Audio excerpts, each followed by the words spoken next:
Hello. Before I begin with the main video, I'd just like to take this opportunity to thank some people for their very heartfelt and heartwarming comments regarding my previous upload. So to June, Fred, Sarah, Colleen, Tara, Homestead Tessie and Shy Girl, thank you so much for your empathy, sympathy, kind words, and above all, for caring. Sincerely appreciated, and I sincerely thank you. Hello fellow YouTubers. It's Tuesday, October 3. It's just after 4 in the afternoon, and my wife and I went out shopping this morning. And among other things, I bought a new nebulizer. Ventilator Max. This will be going on my bedside cabinet. After that episode on Saturday, I'm just hoping that it will help nip in the bud with the help of other medications. That profound Breathless episode I had. Whew. But the trouble is that the after effects of such an episode, they invoke fear in you. Fear is perfectly rational. It's a perfectly rational human trait, but to some degree it's also very irrational. And by that I mean that fear etches itself in your brain. You're fearful of another event happening. And I've got to fight that. I think we all do. Anyone who's got a lung disease, emphysema, COPD, asthma, whatever it may be, I think all have experienced that fear of what's to come. And you've got to fight it. See, for the past 2 nights I've been a little fearful of going to bed. That I'll wake up and I'll have another bad Breathless episode. I do go to bed, but it takes me a little while to get to sleep. But hopefully now, as I said, I'll be able to nip it in the bud before it happens again. See, but there's also other side effects of such an episode. When it hits you, it's not only the fear that envelops you.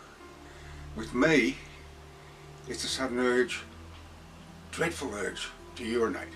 But when I sat on the edge of my bed on that Saturday morning, after I'd inhaled my Ultibro, and I knew it didn't have much effect, it just didn't have much effect, I was in trouble. But I needed to urinate badly. And it was that 6 or 7 paces to the toilet that really brought it on. I knew that I was in big trouble by standing over the toilet bowl urinating. I know that maybe people will think that this is not the sort of thing to upload, but I don't agree. What I'm trying to do is to give you an idea of what it's like, and that's what it's like for me. I think I've come to the point where I'm toying with the idea that maybe I should wear some sort of sanitary napkin to bed. That when another episode does happen, I do have that urgent need to urinate. I can't believe I'm saying this. I never thought it would come to this, that I can actually urinate while sitting on the edge of the bed, and thus eradicate the need to go to the toilet. I know doesn't sound pleasant, I know. Perhaps others who have had the same thing happen to them can let me know. I certainly don't think I'm alone. But that's what this disease has done to me. You know, I'm a fairly strong person, still reasonably physically strong, and psychologically strong as well. But you have enough of these episodes, even the smaller episodes, and they really start to take their toll. And I also think that they take the toll on your heart. Now, I've got a small heart, medically proven. But even so, each one of these episodes, severe or even mild, put strain on your heart. And that's another thing you've got to remember. Another thing that you think about. You just think about it. It's a bit of a double-edged sword. It truly is. But you know, in this day and age, less people are smoking. Now, smoking was once 80% plus responsible for all forms of lung disease. But that percentage is going down year by year. And now, one of the main culprits, or two main culprits, are pollution and industrial fumes. Now, I live in a city of 70,000 people, and our house is no more than 500 metres from Highway National 1. And sometimes you can smell the exhaust fumes and those toxic diesel fumes. They are the most toxic fumes on the face of the planet, yet they're so common, and we're all breathing them in. You know, here in my hometown, children's playgrounds are built on busy intersections, all of them, without exception. And most of those intersections have roundabouts. Those children are exposed to possibly hundreds, if not thousands, of cubic metres of exhaust fumes and diesel fumes every day. And yet here in my hometown, smoking within 10 metres of a children's playground is banned. You get fined for it. It just doesn't make sense. And also I want to warn you about wood smoke. Look, I think most of you know I love camping. Not that I'll be going camping anymore, I don't think, but one of the greatest joys of camping is a campfire, to sit in front of a campfire, to lose yourself to the flames, enjoy the warmth. I was 13 weeks away. I sat in in front of a campfire every night, sometimes through the day. And I tried not to breathe in the wood smoke, but sometimes you're forced to. Sometimes it happens so quickly, the wind changes and you get a lung full of smoke. And I reckon the amount of wood smoke I breathed in would have been equal to smoking 20 cigarettes a day. And my doctor agrees.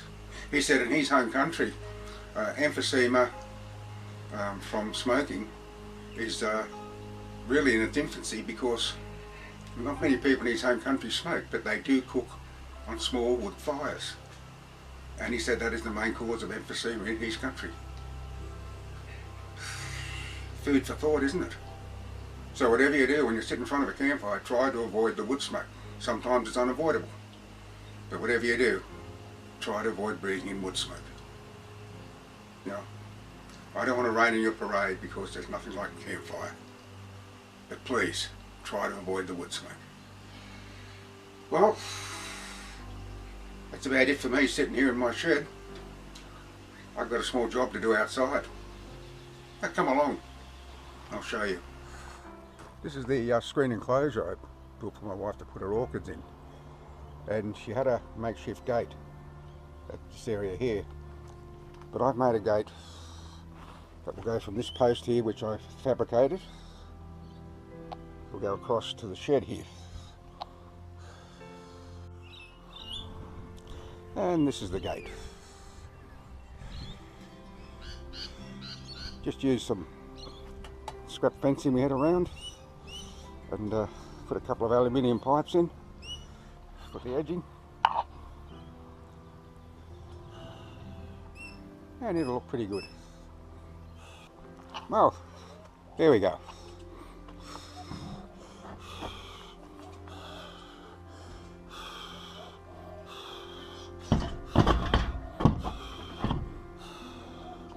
I put a bolt on it, but it wedges nicely against the rib here.